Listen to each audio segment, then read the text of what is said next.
जय हिंद साथियों। कैसे हैं आप लोग? आशा करते हैं आप लोग बहुत अच्छे होंगे। तो चलिए आज फिर से हम अपने इस यूट्यूब चैनल में स्वागत करते हैं। और आज हम लोग पढ़ने वाले हैं बिहार बोर्ड क्लास 10th है, काव्य खंड पाठ 1 है। पाठ का नाम है राम नाम बिनु बिरथे जगी जनमा। थोड़ा सा यहाँ पर मिस्टेक हो गया है टाइपिंग में, राम नाम लिखना भूल गए हैं, ठीक है। कोई बात नहीं है, बस आपको समझना है, ठीक है। तो इसके आज हम लोग ऑब्जेक्टिव देखने वाले हैं, जिसके कवि हैं गुरु नानक, ठीक है। तो चलिए अब बिना कुछ देर किए हुए इसके जो सबसे पहला ऑब्जेक्टिव है उसको देखते हैं। और इसके सबसे पहला ऑब्जेक्टिव ये आ गया है, ठीक है। बोल रहा है राम नाम बिनु बिरथे जगी जन्मा के माध्यम से कवि किसका विरोध करते हैं। तो किसका विरोध करते हैं? ऑप्शन नंबर में है, ऑप्शन में सबसे पहला है ब्रह्मांड डंबर, ठीक है। दूसरा में है पूजा पाठ, तीसरा में है कर्मकांड, चौथा में है सभी का, है ना। तो इसमें जो ऑप्शन नंबर 4 है यानी डी है वही सही हो जाएगा, यानी सभी का, ठीक है। दूसरा प्रश्न जरा पढ़ते हैं। देखिए क्या है, बोला राम नाम बिनु बिरथे जगी जन्मा किस कवि की रचना है। तो गुरु नानक है इसके लेखक, सॉरी कवि, है ना। या गुरु अर्जुन देव है, या रसखान है, या प्रेम धन है। तो इसके जो कवि हैं वो कौन है? गुरु नानक, यानी ऑप्शन नंबर ए हो जाएगा, ठीक है। प्रश्न संख्या फिर देखिए क्या बोला, गुरु नानक किस भक्ति धारा का कवि है। पहला ऑप्शन में सदगुण भक्ति, दूसरा में है निर्गुण भक्ति, तीसरा में है राम भक्ति, चौथा में है कृष्ण भक्ति। तो ये किस भक्ति का है ना। तो ये निर्गुण भक्ति का, यानी ऑप्शन नंबर बी हो जाएगा, ठीक है। चौथा प्रश्न देखते हैं क्या है। बोल रहा है गुरु नानक की रचनाओं का संग्रह किस सिख गुरु ने किया था, है ना। तो इनके रचनाओं का संग्रह किसने किए थे? गुरु गोविंद सिंह, गुरु अर्जुन देव, गुरु रामदास, गुरु तेज बहादुर। तो किसने किए थे? गुरु अर्जुन देव, यानी ऑप्शन नंबर बी हो जाएगा, ठीक है। अब जरा देखते हैं 5वां नंबर प्रश्न। बोला गुरु नानक की भेंट किस मुगल बादशाह से हुई थी। तो किससे हुआ था? बाबर से हुआ था, या हुमायूं से, अकबर से, जहांगीर से। तो किससे हुआ था? तो बाबर से हुआ था, यानी ऑप्शन नंबर ए हो जाएगा, ठीक है। प्रश्न संख्या 6 देखिए क्या है। बोला नानकाना साहब नामक स्थान कहाँ है। भारत में है, पाकिस्तान में है, अफगानिस्तान में है, श्रीलंका में है। तो कहाँ है? पाकिस्तान में है, ठीक है। ऑप्शन नंबर बी ही हो जाएगा। 7 नंबर प्रश्न क्या है। बोला गुरु अर्जुन देव सिखों के गुरु थे। तो सिखों के किनमें गुरु थे? गुरु अर्जुन देव, है ना। पहले थे, पांचवे थे, सातवें थे, 10वें थे। तो ये किनमें गुरु थे? ये पांचवें गुरु थे, ठीक है। यानी ऑप्शन नंबर बी हो जाएगा। हरिदास से कवि का क्या अभिप्राय है। तो हरिदास से क्या अभिप्राय है? संध्या आरती, कर्म कांड, राम नाम का जप, कोई नहीं, है ना। तो क्या होगा? राम नाम का जप। समझ में आएगी। अब देखिए अगला प्रश्न क्या है, 9 नंबर। बोला गुरु नानक का जन्म कब और कहाँ हुआ था। तो गुरु नानक का जन्म, है ना, याद है आप लोगों का।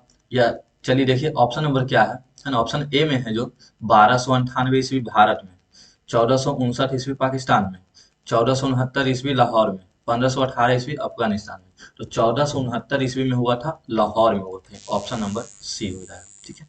सर चलिए अब प्रश्न संख्या 10 देखिए क्या है। बोला गुरु नानक के पिता का क्या नाम था, है ना। नानक चंद खत्री, वीर चंद खत्री, कालू चंद खत्री, तार चंद खत्री।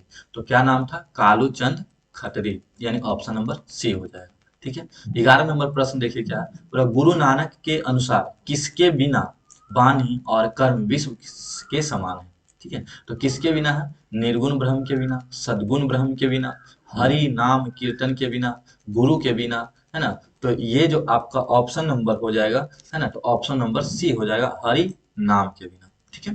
चलिए अब अगला देखते हैं, क्वेश्चन नंबर 12 क्या है। बोला गुरु कृपा की महत्ता का वर्णन किस कवि ने किए है।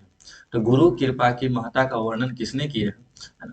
तो घनानंद है पहला ऑप्शन, सुमित्रा नंदन पंत है, गुरु नानक है, रस खान है। तो किसने किए हैं? तो गुरु नानक ने किए हैं, ठीक है।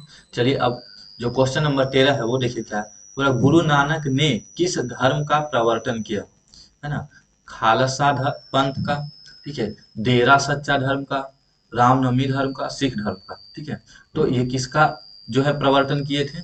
तो ये किए थे सिख धर्म का, यानी ऑप्शन नंबर डी होगा, ठीक है। अब चलिए 13 के बाद 14 नंबर प्रश्न देखते हैं। बोला गुरु नानक थे सिखों के प्रथम गुरु थे, सिखों के द्वितीय गुरु थे, हिंदुओं के गुरु थे, है ना, ईसाइयों के गुरु, यानी किसके गुरु थे। तो ये थे सिखों के प्रथम गुरु, यानी ऑप्शन नंबर ए होगा, ठीक है। चलिए अब जो प्रश्न संख्या 15 है वो देखिए क्या है। बोला किसके बिना प्राणी को मुक्ति नहीं मिलती। कर्म कांड के बिना, मूर्ति पूजन के बिना, चारों धाम की यात्रा के बिना, गुरु ज्ञान के बिना। तो गुरु ज्ञान के बिना मुक्ति नहीं मिलता है, ठीक है। ये आप कविता पढ़े होंगे तो आपको याद होगा, ठीक है। अब देखिए क्या बोला 16 नंबर प्रश्न, किनका जन्म स्थान नानकाना साहब कहलाता है। तो किनका जन्म स्थान, गुरु अर्जुन देव का, गुरु गोविंद सिंह का, गुरु नानक का, गुरु हर गोविंद सिंह, ठीक है। तो ये किसका हो जाएगा, गुरु नानक का, यानी ऑप्शन नंबर सी हो जाएगा, ठीक है। अब देखते हैं अगला प्रश्न जो है, गुरु नानक ने अपने प्राण कब त्यागे। तो ये अपने प्राण कब त्यागे हैं, ठीक है। 1519 ईस्वी में, 1529 ईस्वी में, 1539 ईस्वी में, या 1549 ईस्वी। तो 1539 ईस्वी हो जाएगा सही जवाब। और वाह गुरु कहते हुए ये अपना प्राण त्याग दिए थे, ठीक है। अब प्रश्न संख्या 18 देखिए क्या है, पूरा ईश्वर की शरण में कौन जाने का अधिकार है, अधिकारी है, ठीक है। या ईश्वर के शरण में किसे जाने का अधिकार है, समझ में आ गया। पहला नंबर ऑप्शन है जो अहंकारी है, ये तो हो ही नहीं सकता। जो नर दुख में दुख और निराश हो जाता है, इससे ये तो होगा ही नहीं। जिसका अंतःकरण निर्मल हो, यही हो सकता है, जिसका अंतःकरण निर्मल हो, यानी ऑप्शन नंबर क्या हो जाएगा, सी हो जाएगा, ठीक है। 19 नंबर क्वेश्चन क्या है जरा देखते हैं। तो बोल रहा है, गुरु नानक के अनुसार किनका नाम निरंतर जपने से भव सागर से पार हुआ जा सकता है।